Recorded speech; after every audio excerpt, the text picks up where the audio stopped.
भारत के प्रथम राष्ट्रपति थे राजेंद्र प्रसाद। बेहद प्रतिभाशाली और विद्वान व्यक्ति थे।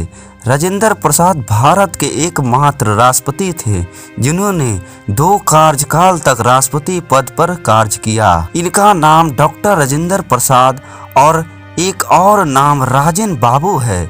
इनका जन्म 3 दिसंबर 1884 जीरादेव बिहार में हुआ था। इनका पत्नी का नाम राजवंशी देवी है। ये भारतीय राष्ट्रीय कांग्रेस पार्टी से हैं। यह स्नातक BL कानून में मास्टर डिग्री और डॉक्टरेट तक पढ़ाई की है। ये कलकत्ता विश्वविद्यालय प्रेसिडेंसी कॉलेज से पढ़ाई कंप्लीट की है।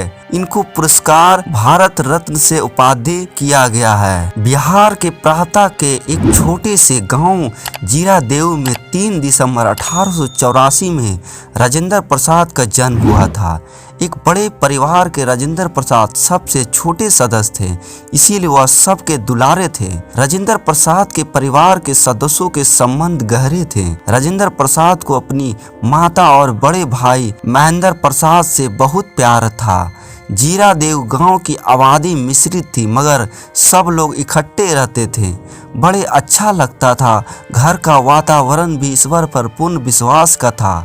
राजेंद्र प्रसाद की माता बहुत बार उन्हें रामायण से कहानियाँ सुनाती और भजन भी गाती थी।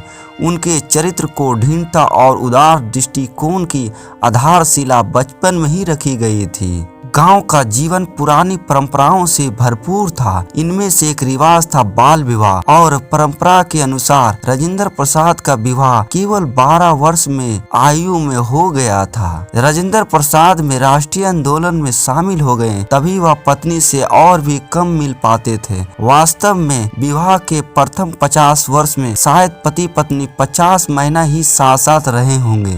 राजेंद्र प्रसाद इंग्लैंड जाने का भी उनका सपना था। छात्रकाल के दौरान उनका मन में ICS की परीक्षा देने का लिए इंग्लैंड जाने की इच्छा थी, लेकिन उन भय था कि परिवार लोग उन्हें दूर जाने की अनुमति कभी नहीं देगा। इसीलिए उन्होंने बहुत ही गुप्त रूप से जहाज में इंग्लैंड जाने के लिए सीट का आरक्षण करवाया और वह सब प्रबंध किए। यहाँ तक कि इंग्लैंड में पहनने के लिए 2 सूट भी सिलवा लिए। डॉक्टर राजेंद्र प्रसाद बचपन से ही परिश्रमी थे। डॉक्टर राजेंद्र प्रसाद का मृत्यु 28 फरवरी 1963 को सदाकर्ता आश्रम के पटने में हो गया था। धन्यवाद।